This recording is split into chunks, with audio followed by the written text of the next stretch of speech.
आज के वीडियो में हम पॉलिनेशन एजेंट के बारे में चर्चा करेंगे। जैसा मैंने बताया था कि नेक्स्ट वीडियो में पॉलिनेशन एजेंट के बारे में चर्चा होगी।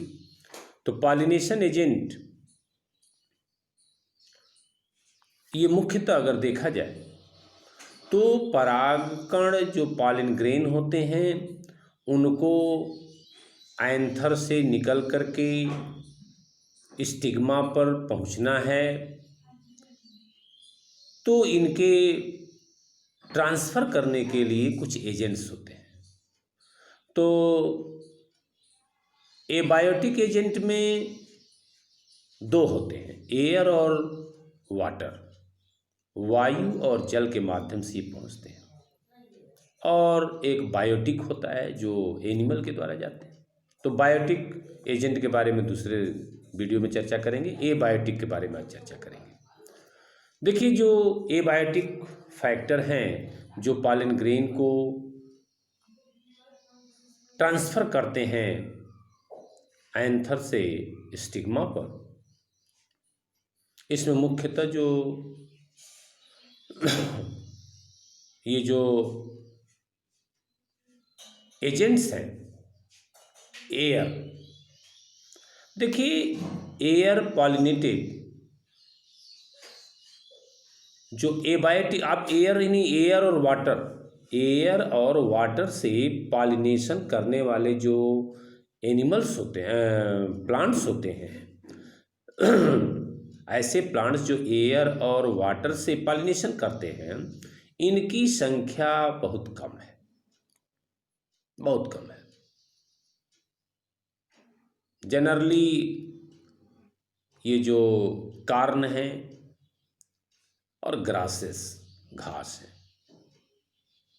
तो यही जो है ये पॉलिनेशन की जो क्रिया होती है उसको ये एयर के द्वारा संपन्न करते हैं।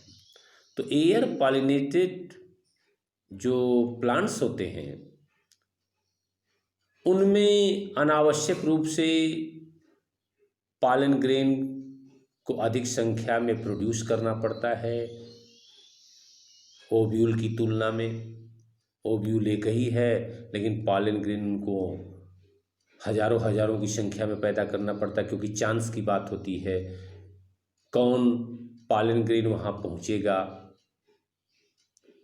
और ऐसे फ्लावर भी, इनके जो स्टिग्मा होते हैं फेदरी होते हैं, और इनके फ्लावर का एक गुण होता है कि उनका स्टिग्मा फेदरी हो कि तरह की परागकण आए और वो उन पर जो है उनको वो उलझा सकें, अपनी स्टिग्मा पर रोक सकें। दूसरा, इनके फ्लावर जो है ग्रुप में पाए जाते हैं। इनके इन्फ्लोरेसेंस में तमाम फ्लावर होते हैं ताकि ग्रुप में रहे, ताकि अगर पॉलन ग्रेन आए तो उस पर जो है ये इस प्रकार से वो लैंडिंग कर जाए पॉलन ग्रेन, और लैंडिंग करके वहाँ पर वो पॉलन ट्यूब का जर्मिनेशन होने लगे। और इनके फ्लावर में किसी प्रकार की कलरिंग नहीं होती। तो अगर ये देखा जाए, एयर पॉलिनेटेड जितने भी फ्लावर होते हैं उनके ओवरी में एक ओव्यूल होते हैं, ये भी आपको जानना है। एक ओवरी में एक ओव्यूल, जितने भी एयर पॉलिनेटेड प्लांट होते हैं। तो ये सब इनकी कुछ विशेषताएं हैं और ये पॉलिनेशन करते हैं। तो ऐसे में बहुत से जो एयर के द्वारा जो पॉलिनेशन होता है ये चांस पर निर्भर होता है, इसलिए पॉलन ग्रेन को अधिक संख्या में उत्पन्न करना पड़ता है। दूसरा चीज आपको जानना है, वाटर मीडियम के द्वारा भी पॉलिनेशन होता है। वाटर भी एजेंट है पॉलिनेशन का। वाटर के जो माध्यम है, आप जानते हैं एक्वाटिक प्लांट है। आपके जितने भी क्रिप्टोगैमिक प्लांट हैं, क्रिप्टोगैमिक प्लांट का जिसमें फ्लावर नहीं लगते, ऐसे प्लांट जैसे ब्रायोफाइट हैं, टेडोफाइट हैं, इनमें भी देखा गया है कि इनके मेल गैमीट को एग तक, अंड कोशिका तक पहुंचने के लिए वाटर की आवश्यकता होती है। ये वाटर के माध्यम से पहुंचते हैं। इवन एंजियोस्पर्मिक प्लांट में भी, जैसे वेलिस्नेरिया है, वेलिस्नेरिया का जो फ्लावर होता है वह सतह पर होता है, पानी की सतह पर होता है। तो इसमें उनके पालन ग्रेन जो है पानी पर निकल आते हैं, फिर वो जल के झोंकों से, जल के लहरों से वह स्टिग्मा पर चले जाते हैं। तो पॉलिनेशन, ये वाटर पॉलिनेशन कहलाता है। इसी प्रकार बहुत से ऐसे भी, ये जैसे आपका हाइड्रिला है, वेलिस्नेरिया के साथ साथ हाइड्रिला, और एक जोस्ट्रा है, सी ग्रासेस के नाम से भी जानते हैं, समुद्री घास, जोस्ट्रा, वेलिस्नेरिया, हाइड्रिला, इन सभी में जो पॉलिनेशन होती है वो वाटर उनका माध्यम होता है। लेकिन अब उसी प्लांट्स में अगर आप ये कह लें,